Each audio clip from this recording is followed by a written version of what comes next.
my interest in living more sustainably is how we can live in more connected ways as communities.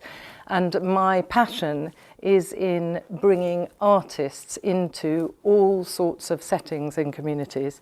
So in a sense, this business of moving, as you said, Ali, from this kind of commodification, kind of consumer culture, I'm interested in how, through working in the arts, we can move to much more of a culture of collaboration and connection with each other.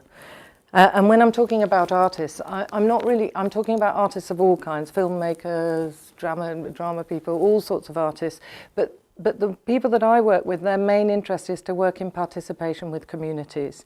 So their practice is involved with communities of all sorts of different kinds.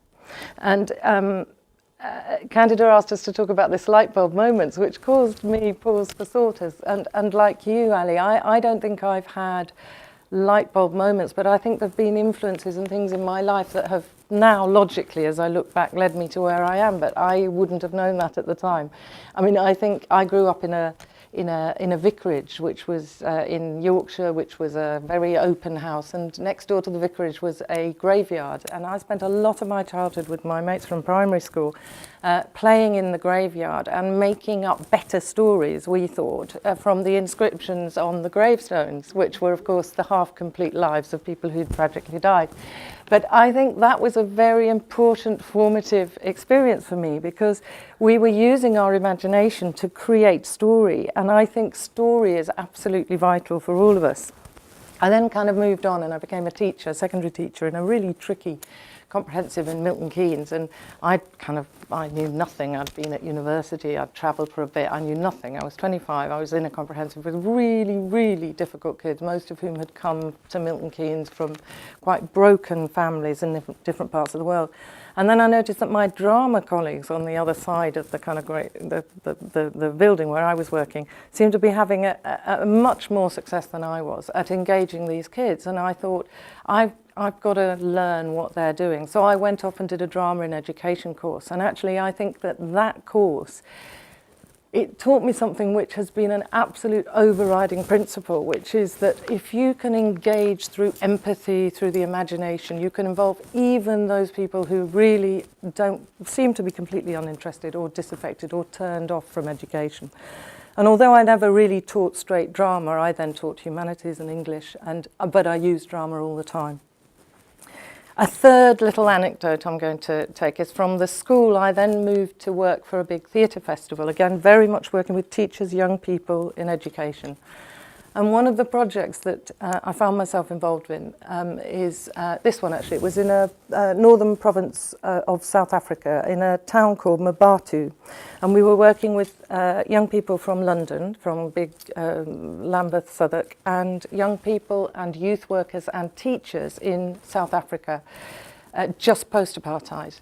And we were making over 10 days a piece of community theatre about what it was to be a young person in South Africa at this time. We were working with some young people who came from a township and others who came from kind of quite middle-class suburbs. And the township and the suburbs were divided by a 2-lane highway. And what the young people all decided was, we're going to do a site-specific piece of theatre that takes us between the middle-class houses and the township. Now, a big problem there for anyone involved in kind of orchestrating this, because there's a 2-lane highway which we had to close. And we did negotiate with the police, and we closed that highway for 2 nights, for half an hour at a time, for audience and performers to move from one side of the highway, to move between township and community.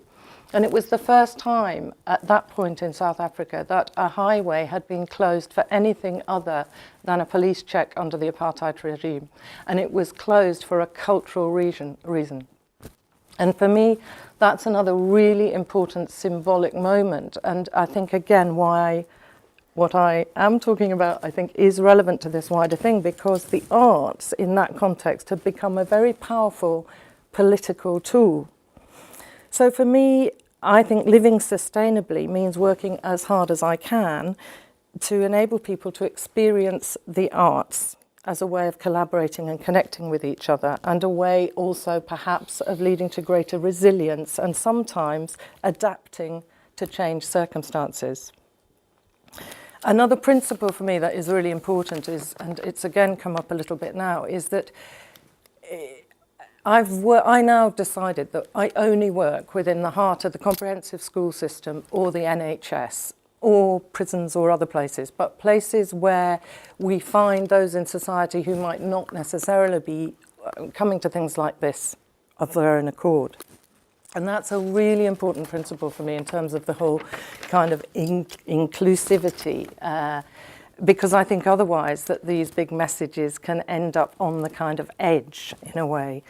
So in a sense, what I'm doing now, which was the other question that you asked me, is working almost entirely in the heart of the NHS. And I had another slide coming up because I think rather than talk, this is an example of a project that I did here actually, because I'd love to work more here, but I don't always work here because these projects are quite complex and hard to set up. But this is an example, I suppose, of a project which combines working within the heart of the NHS with renal consultants, with a dietitian, with a fantastic filmmaker called Peter Snelling, who lives down here, with a food artist, or I call her an artist, Jyoti Fernandez. She's a food grower.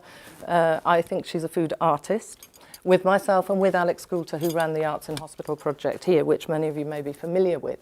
But I think it's an important one because it kind of brings together what I'm talking about really, which is the arts in a quite difficult health situation. You may know people who are on dialysis or in 5 hours a week, 3 days a week at least, having their blood cleansed, as one of the children that we worked with on this project talked about. But I can't actually read because my glasses aren't there. But if you can read a little bit about what the people are saying about what the arts did for them. But I think one of the most important things is people felt it enabled them to understand it enabled both audiences and others in the same situation to understand each other's experience. In terms of the NHS context, it enabled consultants to consider that actually having artists at the centre of an acute renal ward was a very highly relevant thing to do. And the arts enabled them to consider issues of the wider story of the patient.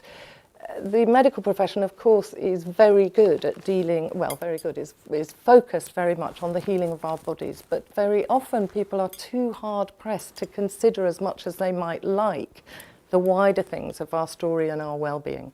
Food was a very important issue as well. It is an important issue for renal illness. So Jyoti, in the next slide you'll see, created with the patients a fantastic recipe book of locally sourced, appropriate food for someone who has a renal illness where there are very complex dietary needs. So that's just kind of one example.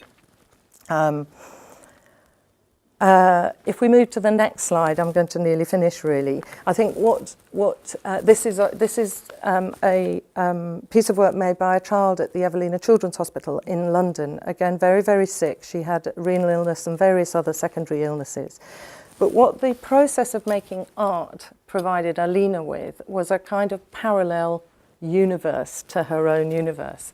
And I really like what she wrote. This was her initial self-portrait of herself, which then led to a whole series of other pieces of work and finally a piece of theatre about what it is.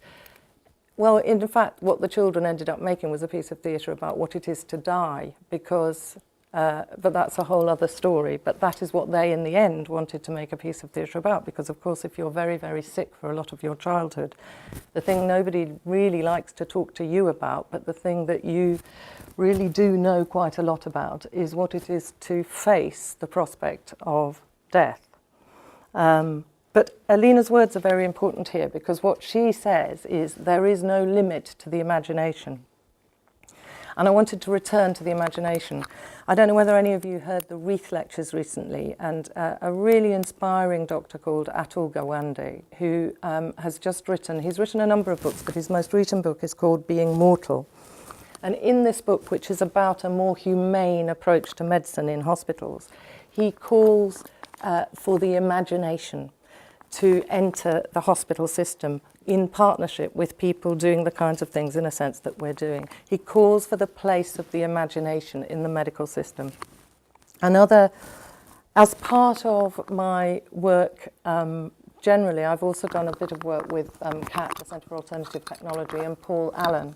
And Paul Allen is a major part of this book that is about to come out. And Paul Allen, just in terms of the context of climate change, says if we cannot imagine a future, we won't be able to create it. And he has shifted over the last kind of decade of working with the likes of me and Lucy Neal and others who have created this book, to be working much more alongside artists in messages, well, in work that is directly about the whole issues around sustainability and climate change. So the book is called Playing for Time, Making Art as If the World Mattered. And it's a handbook in a way, and it charts. There are about 60 of us who've been involved with it, and poor Lucy, who did it this week, has been doing the photo credits. And so I know that each email I get saying, have I got the photo credit right for this person? Actually, she's been doing it to 64 other people. But I do think it's a fantastic resource, and it has many, many examples of artists working on projects of all sorts of different kinds, which look at a more sustainable way of connecting with each other as communities in a world where our resources are limited. So I haven't seen the whole thing, but it's out next week. The launch party is on the 26th of March. Anyway, so thank you very much.